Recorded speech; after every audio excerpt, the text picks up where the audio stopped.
Berarti modusnya lebih kasar, lebih kasar lagi ya? Atau mungkin dia merasa nggak ada yang ngawasi kali ya? Iya, iya. Udah begitu, Cak. Nilainya berapa?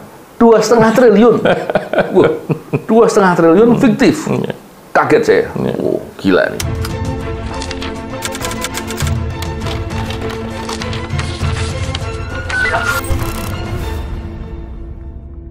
Bismillahirrahmanirrahim. Assalamualaikum warahmatullahi wabarakatuh. Salam integritas, anti korupsi. Alhamdulillah, kembali berbincang dengan Cak Harun Al-Rasyid, Raja OTT. Cak Harun kan waktu penyelidik nggak cuma OTT doang kan? Enggak. Kasus terbuka juga pernah. Kasus terbuka banyak juga sih. Pernah lidik ini BUMN? BUMN. Bangun-bangun infrastruktur gitu? Pernah aja? Pernah ya? Pernah juga. Saya dulu ketika ikut di penyelidikan, saya juga pernah ada kasus-kasus yang tangani penyidikan. Itu ada beberapa yang saya pernah periksa terkait dengan BUMN. Memang biasanya BUMN ini kalau terkait dengan infrastruktur ya, tentunya BUMN karya-karya gitu kan. Itu kan biasanya dia main di markup. Betul. Terus kalau kemudian BUMN ini terlibat dalam proses mekanisme pengenalan barang dan jasa di pemerintah, dia main di ada kickback ya. Terus kalau markup itu biasanya akan dimainkan di kualitas. Betul. Dia main di kualitas maupun kuantitas ya, bukan kualitas doang sih. Atau mungkin karena ini BUMN kan dari uang negara ya. Pastinya segala keuntungan ya untuk perusahaan gitu.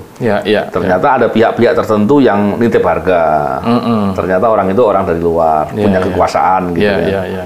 Atau orang ini kelompok-kelompok tertentu main dengan supplier, nitip harga dari supplier. Kan pola-polanya begitu.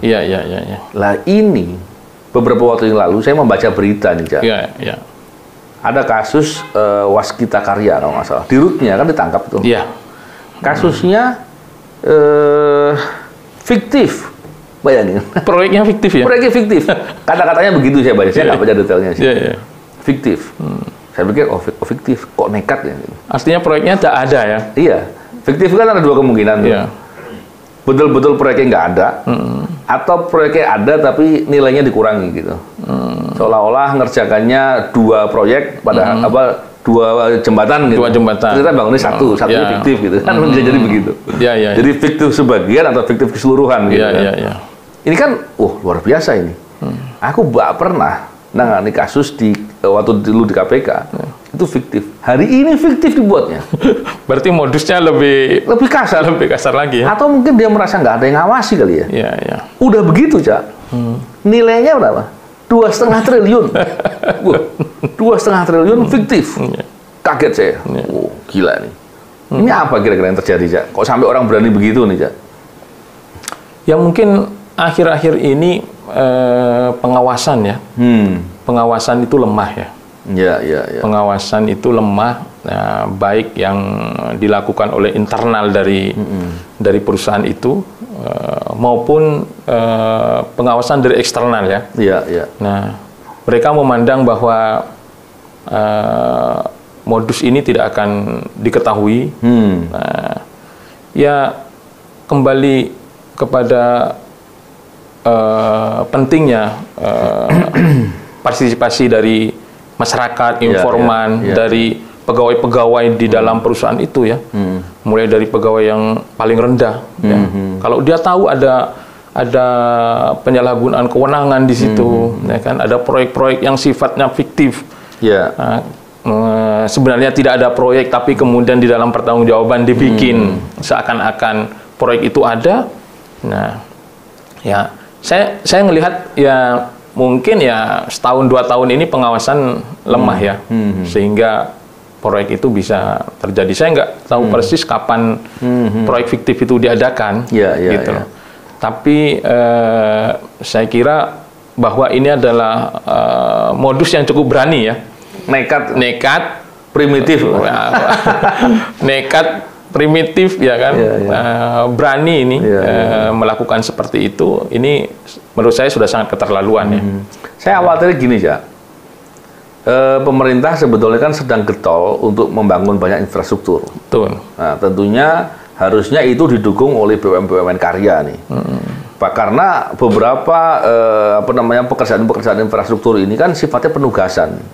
Agar mereka bisa bekerja dengan optimal. Didukung oleh BUMN. Kalau sampai ada fiktif ini, seperti ini, siapa yang jamin di tempat-tempat lain nggak ada yang berlaku begitu? Karena sampai di dirutnya loh. Apa ya, besar sekali. Tentunya kita berharap bahwa bidang-bidang pengawasan bisa juga mengawasi yang lain-lain. Kenapa?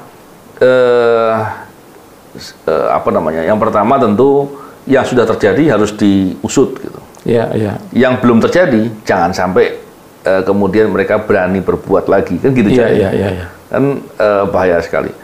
Apalagi beberapa waktu yang lalu Pak Presiden kan ke Lampung tuh. Ternyata baru ketahuan di situ ya. Beliau baru lihat langsung ternyata ada yang dari tadinya diviralkan. Terus kemudian Pak Presiden melihat dan itu bagus sekali. Itu gimana, Cak? Daerah-daerah lain juga banyak begitu nggak tuh?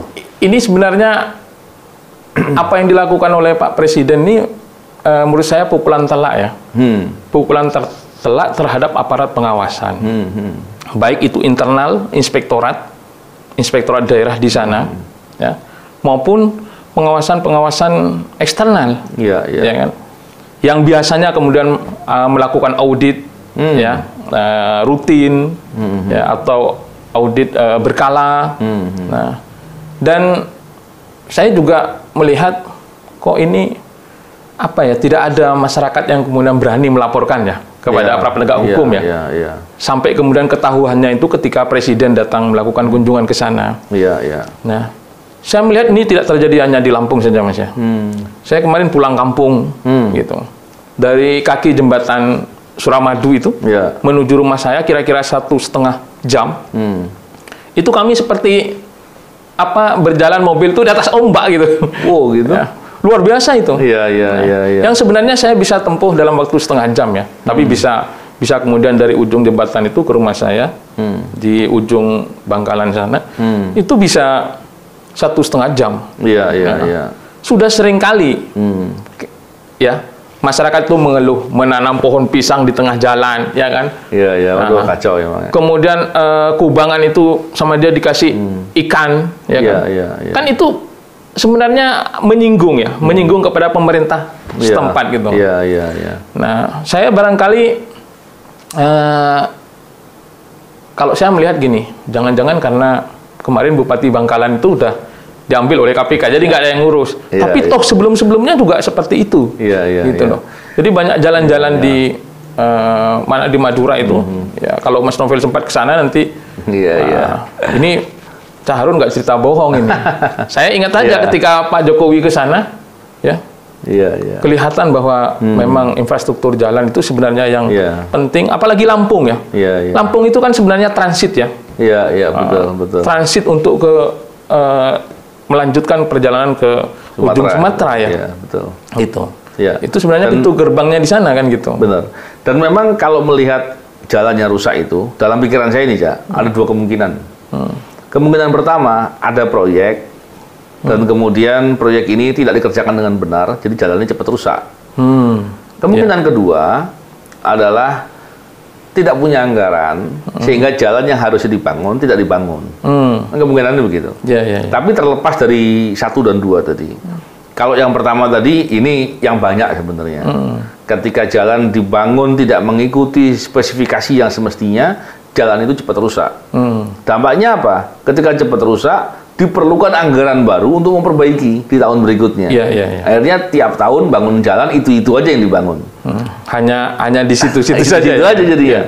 Tapi kalau bangun jalannya itu bisa kualitas bagus, maka pemerintah bisa fokus dengan daerah lainnya, sehingga nggak sampai kemudian ada jalan yang katanya sudah berapa tahun itu katanya bertahun-tahun itu, rusaknya parah dan kemudian tidak diperbaiki. Kenapa? Bisa jadi karena fokusnya tadi. Dan yang anehnya, Cak Harun pernah ke Aceh, keliling-keliling ke daerah-daerah, jalannya halus semua itu. Aceh, terus mana ya? Saya juga di Belitung juga saya lihat jalannya halus.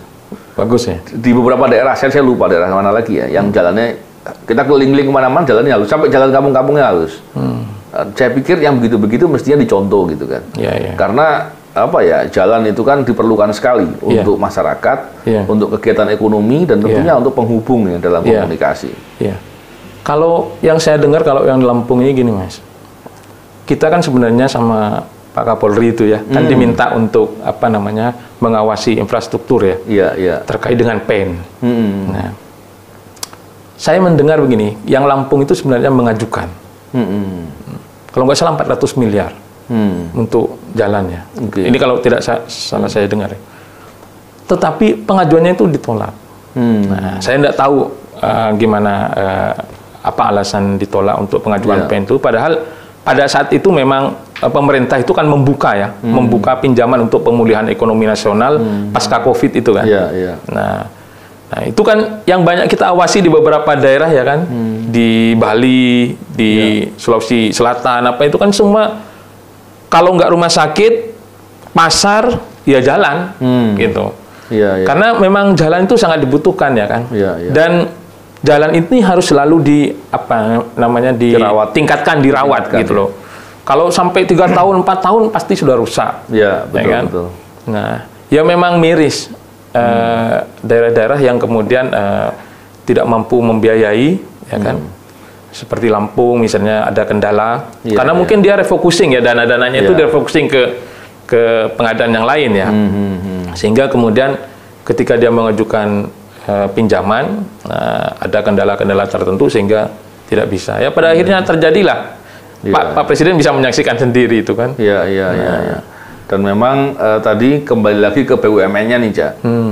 Kasus ini kan kasus BUMN tadi yang saya buka untuk awal.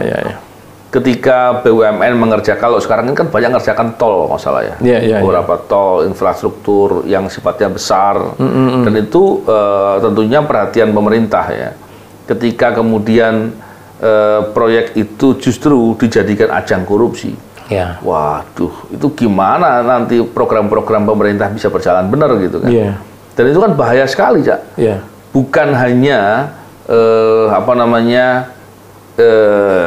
kalau kualitas dikurangi itu kan mungkin rusak sedikit atau kualitasnya kurang bagus gitu. Kalau beli barang contohnya kita beli gelas ini harganya 15.000 seumpama, kita belikan yang harga 12.000 mungkin kurang bagus sedikit. Bukan masalah itu saja, tapi ketika cepat rusak memperbaikinya bukan bayar sisanya 3.000 itu bukan, tapi bisa jadi beli baru jadinya. Artinya pemborosan gitu. Ya kan? Pemborosannya luar biasa. Tadi kan saya contoh tadi kan, kalau ini harga 15.000, karena saya kendet uangnya 3.000, saya belikan yang harga 12.000. Jadi barang ini sebentar pecah gitu. Akibatnya apa? Bukan 3.000 lagi beli sisanya, bukan, tapi beli baru jadinya. Kan apa ya, parah sekali gitu ya. Jadi kalau kita ini kan, saya ada pengalaman ya Mas, karena dulu pernah menjadi investigator di Komisi Pengawas Persaingan Usaha ya. Oh pernah jadi penyidik juga? Jadi investigator ya, jadi penyelidik ya. Penyelidik ya. Nah, namanya penyelidik di sana, tidak ada penyidik. Itu sebenarnya BUMN kita itu udah terlalu lama dinabobokkan, ya kan? Karena dia kan selalu disuntik modal oleh pemerintah. Ya kan? Jadi semangat untuk berkompetisi secara sehat, bersaing secara fair, terus keinginan untuk kemudian tumbuh dan berkembang seperti perusahaan-perusahaan swasta, itu kita sudah cukup lama ternabobokkan, ngerasa semuanya shift. Kalau kemudian nanti BUMN ini akan gulung tikar, pasti nanti pemerintah turun tangan, menyuntikkan modal. Jadi semangat fight untuk berkompetisi terlihat juga kan dari pegawai-pegawai BUMN itu kan, yang kemudian santai-santai, atau semuanya pasti nanti akan pemerintah ikut turun tangan. Nah, lalu kemudian pemberian fasilitas-fasilitas yang kemudian BUMN ini menjadi apa? Kalau bahasanya itu enteng ya. Nah, pasti nanti kita dapatlah proyek-proyek yang strategis, ya kan? Pasti kita akan disuruh kerja kok, ya kan? Masa pemerintah yang punya kita mau melihat kita mati, kan nggak mungkin, ya kan? pasti nanti ada perlakuan-perlakuan yang istimewa ataupun perlakuan-perlakuan khusus terhadap BUMN itu. Tentu tidak semua pegawainya begitu, cuman kecenderungannya begitulah gitu. Nah, ya kita bicara ini tidak kemudian seluruh mengatakan seluruh pegawai BUMN itu kemudian malas, tidak gitu loh. Tapi semangat untuk berkompetisi dengan perusahaan-perusahaan swasta, banyaklah perusahaan-perusahaan swasta yang di bidang konstruksi kan juga banyak ya. Nah, kalau kita lihat proyek-proyek yang KSU itu antara BUMN dengan swasta, saya melihat bahwa kok swastanya itu lebih agresif gitu ya. Agresif dalam pengertian lebih benar-benar kerjanya semangat gitu. Nah, ini yang kemudian membuat BUMN kita itu nyaris semangat fight untuk berkompetisinya itu menjadi hilang. Sangat disayangkan lah itu. Dan satu lagi Mas, kita masih sering mendengar ya, atau dari kasus-kasus yang kita tangani lah, kan BUMN itu masih terkadang banyak menjadi apa ya? Sapi perahan. Kalau nggak dikatakan sebagai sapi perahan, sapi peliharaan ya. Nah, gitu kan. Yang kemudian masih sering orang banyak menumpang hidup di situ. Iya. Kan? Itu kemudian, banyak saya temui di kasus-kasus saya tangani. Ya, ini bukan ini fakta ya. Fakta yang terjadi dari beberapa kasus yang kita ungkap. Biasanya kan kasus-kasus ini kan kasus-kasus terbuka ya. Adanya juga suap ya. Suap BUMN, dia BUMN ya. Harusnya dia pede kan gitu.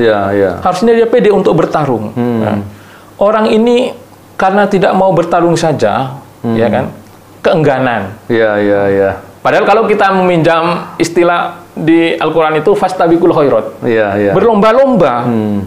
Memang hidup ini harus bersaing gitu loh. Kalau nggak mau bersaing, jangan hidup. Betul. Kalau nggak mau berkompetisi, ya istirahat saja, diam saja gitu.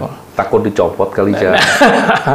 Nah, itu yang kemudian saya kira ini yang kemudian harus mendapatkan perhatian ya.